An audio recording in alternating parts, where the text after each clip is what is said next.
एक बार एक बहुत बड़ा व्यापारी एक छोटे से गांव में जाता है। उसका मकसद होता है कि उस गांव में एक बड़ी सी फैक्ट्री लगाना है। वो एक ऐसी जगह पर पहुंच जाता है जहां पर उसके सामने एक नदी होती है और उस नदी के सामने वो गांव होता है। पहला यह है कि वो सड़क के रास्ते घूमकर उस गांव तक पहुंचे, जिसमें लगभग 10 घंटे लगेंगे, क्योंकि वहां तक पहुंचने का कोई डायरेक्ट रास्ता नहीं है।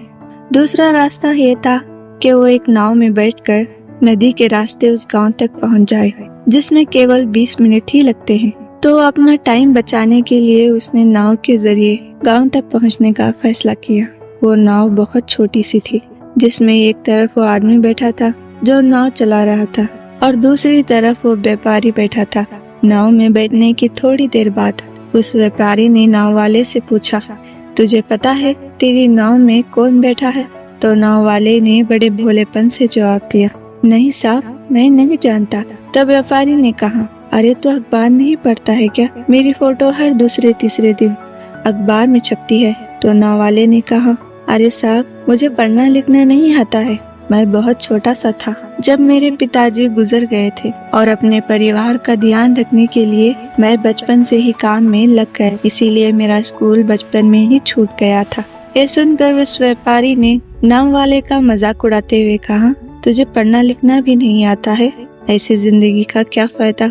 ये सुनकर उस नाव वाले को बहुत बुरा लगा, लेकिन उसने कुछ नहीं कहा। थोड़ी देर बाद वो व्यापारी उस नाव वाले से बोला, ये जो तू सामने जमीन देख रहा है ना, वहाँ मेरी एक बड़ी सी फैक्ट्री लगेगी जहाँ पर हम मिनरल वाटर की बोतल बनाएंगे। उस नाव वाले को बात समझ नहीं आई।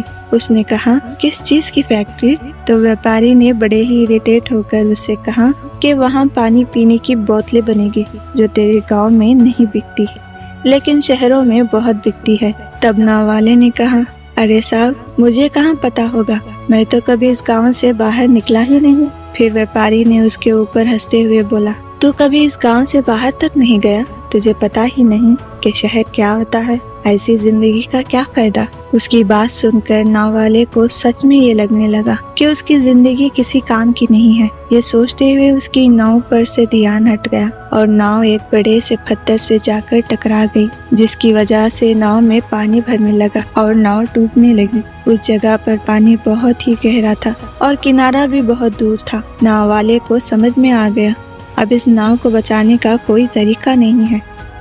फिर वो अपनी जान बचाने के लिए नदी में छलांग लगाने ही वाला था। तभी उसने व्यापारी से पूछा, साहब, आपको तैरना तो आता है ना? तो व्यापारी ने घबरा कर पूछा, ऐसा क्यों पूछ रहे हो? मुझे तैरना नहीं आता है। उसकी ये बात सुनकर नाव वाले को हंसी आ गई और बोला, साहब, आपको तैरना तक नहीं आता? अरे, ऐसी जिंदगी का क्या फायदा? ये सुनकर उस व्यापारी को अपनी गलती का एहसास हुआ और हाथ जोड़कर उस नाव वाले से कहा, तुम जो मांगोगे मैं तुम्हें वो दूंगा, बस मेरी जान बचा लो। तो उस नाव वाले ने कहा, अरे साहब, घबराओ नहीं, मुझे सिर्फ तैरना ही नहीं आता है, बल्कि डूबते हुए लोगों को बचाना भी आता है। आप मुझे कस कर पकड़ लो, मैं आपको कुछ नहीं होने दूंगा। और फिर उस नाव वाले ने न सिर्फ अपनी बल्कि उस व्यापारी की भी जान बचाई। तो हमें इस कहानी से ये सीख मिलती है, जिंदगी में कभी किसी का मजाक उड़ाना नहीं चाहिए या अपने से कम नहीं समझना चाहिए, क्योंकि हमें नहीं पता कि कब, कहां और कैसे किसकी जरूरत पड़ जाए।